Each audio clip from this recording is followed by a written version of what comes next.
Dame time is back in Portland. Marcus Smart to the Lakers. Wow, series of moves this week. Welcome once again to the Bigote Brothers podcast.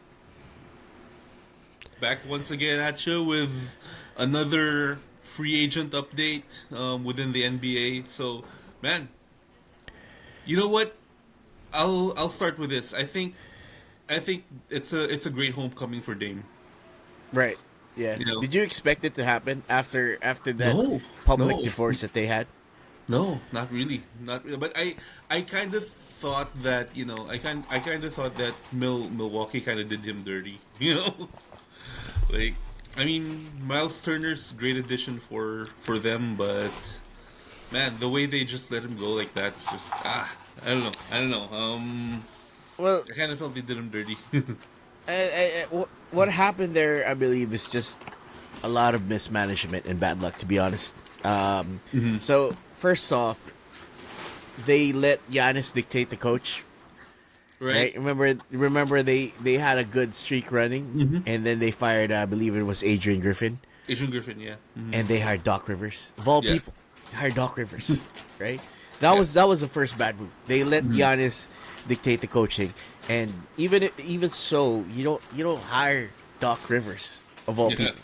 Yeah. I get that they want to make him happy, but getting Doc is just a horrible thing. And number two, I don't know why Milwaukee even went for the Dame trade to begin with, Right.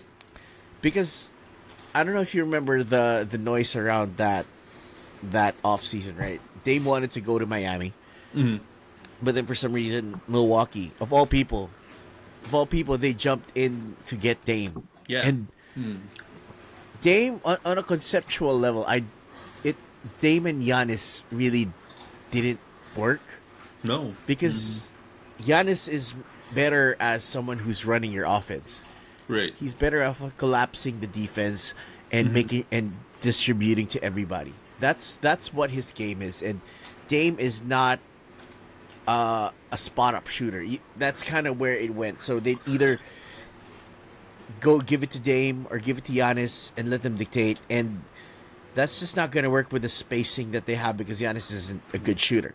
Right. So it was, I believe, just a horrible fit to begin with. Kind of reminds you of the LeBron Westbrook fit, yeah. wherein you have these are two high usage players who need the ball as much as possible, and you just can't get away with that in today's NBA. And you No. also had Chris Middleton injured, which it really hastened their demise. So I agree. Dame going back to Portland, although it wasn't in my bingo card for this year. It's a good situation. It's a 2+1, Yeah. by the way. So he signed for 3 years, 42 million, with an player opt out Yeah. on the third year. So Dame gets to rehab this whole season. He's gonna be Right. out, and then he's gonna come back in that second year, That just more of a second year, prove it. yeah. Yeah, more of a prove it kind of deal, Yeah. and see if he still wants to keep going with this team, or if he plays well, then he can go somewhere else. So it's Yeah. a win-win for both teams. The question that I have here is, well, the Blazers already have a point guard. They already have Yeah. Scoot. Yeah. What's gonna happen with Scoot in this situation? Do you think he's gonna take a step back? Because Dame probably will. He's probably gonna start when he gets back. But Yeah. what do you think about Scoot Henderson's Well- effect here? Well, here's the thing, Dame sitting out 1 year, he's, I think hypothetically, I want to see Scoot learn from him. I want to see Scoot kind of develop, kind of Dame kind of take him under his wing, and then by the time that we'll really have to see this season what happens.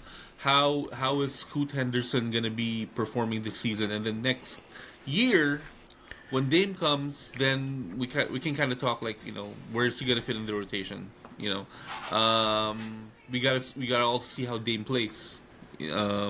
Recovering, we gotta remember recovering from an Achilles tear is not easy, and we saw that with Kobe.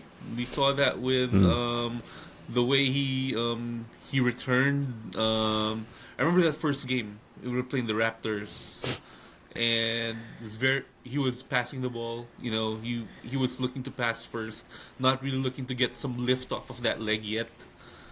So we'll see. But I mean, their games are different. So I think I think Dame's once he comes back from this Achilles, he's gonna be more. He's gonna be a bigger lethal scoring threat because he really loves coming off of those threes, coming off of those curls, and and really setting the pace, running two 1-on-1s, and then shooting a three on the break. So I think we'll see how it goes. We'll see how he plays once he comes back. Well, this Blazers team isn't going anywhere anyway. Yeah.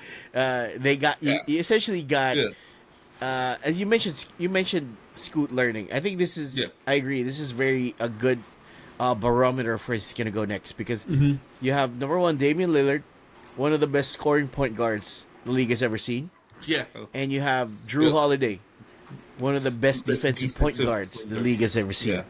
So this is really on Scoot now, right? Yeah. You got to pick it up because a lot of people are saying Scoot's a bust. I don't want to call it Not that yet. just Yeah. yet, but this is definitely a prove it year for him because Right. if he keeps this up, if he keeps the development up, then no one's gonna be calling that Yeah. to his face anymore because you're learning from the best now, and it's really up to you to soak that in. Yep. But yeah, Blazers are still in transition. We don't really expect them to do a lot this year. They obviously got rid of DeAndre Ayton, who went to the Lakers. And there are a lot of young guys who are going to be playing there. Shaden Sharp's one, Donovan Clingan is another, Yeah. and as we said, we got Scoot. So Yeah. the expectations are low. Yeah. The expectations are low, and this is going to be a good development place for the young guys and for Dame to essentially rehab. Yeah.